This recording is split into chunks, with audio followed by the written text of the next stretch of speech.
YouTube channel. तो आज के वीडियो में हम लोग जीएसटी के बारे में जानने वाले हैं। तो जीएसटी जो टॉपिक है इसके बारे में हम लोग जानने वाले हैं कि अगर आपका ज्वेलरी बिजनेस है या फिर अगर आप अपने ज्वेलरी बिजनेस में किस तरीके से किस परसेंट से अपनी जीएसटी वहाँ पे क्लेम कर सकते हैं। तो ये जो वीडियो है ये आपका उसी के बारे में होने वाला है। तो अगर आप वीडियो को जो है एंड तक जरूर देखिएगा और हमारे चैनल को लाइक शेयर एंड सब्सक्राइब जरूर करिएगा।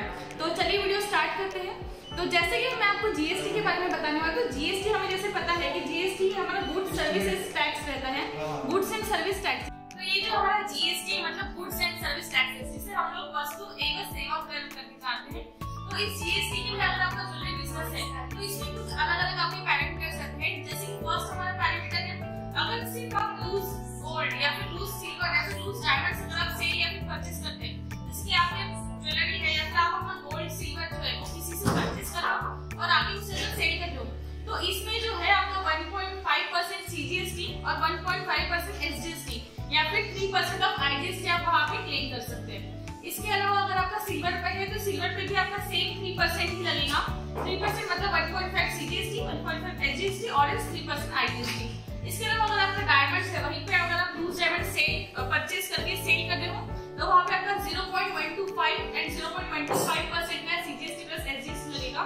तो इस तरीके से आप अपने जो है वहां पे परसेंटेज सेग्रीगेट कर सकते हैं। इसके अलावा जो सेकंड हमारा है क्राइटेरिया, सेकंड क्राइटेरिया ऐसे कि अगर आप ज्वेलरी है या अगर आप किसी से बनवा रहे हो, आप किसी कारीगर से बनवा रहे हो या फिर अगर आप वहां पे मेकिंग अप्लाई कर रहे हो, तो मेकिंग के लिए जरूरी है इसमें आपको दो पॉइंट रहेंगे कि आपके जो कारीगर है वो रजिस्टर्ड है या फिर अनरजिस्टर्ड है जीएसटी के लिए।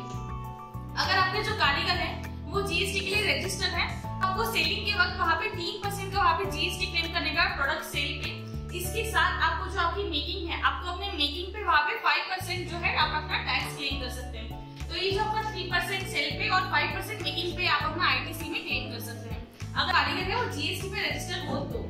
इसके अलावा जो है जो कारीगर है वो जीएसटी के लिए अगर वहां पे रजिस्टर्ड नहीं है तो उस वक्त आप कैसे करेंगे। तो अगर आपके जो कारीगर है वो अगर जीएसटी के लिए क्लेम नहीं है तो उस वक्त वहां पे आपको रिटर्न चार्जेस भरने पड़ेंगे।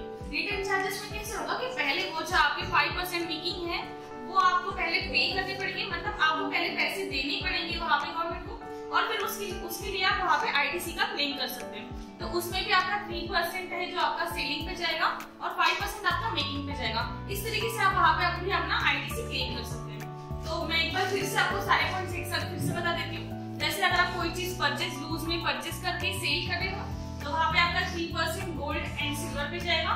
इसके साथ डायमंड पे आपका 0.25 मतलब 0.125 सीजीएसटी और 0.125 एसजीएसटी का आप वहां पे परसेंटेज अपना आईजीएसटी क्लेम कर सकते हैं। अगर आप मेकिंग ले रहे हो, अगर आप कोई ज्वेलरी वहां पे मेकिंग कर रहे हो, बना रहे हो, तो उसमें आपका मेकिंग पे 5% ऑफ जीएसटी वहां पे आपका क्लेम होगा।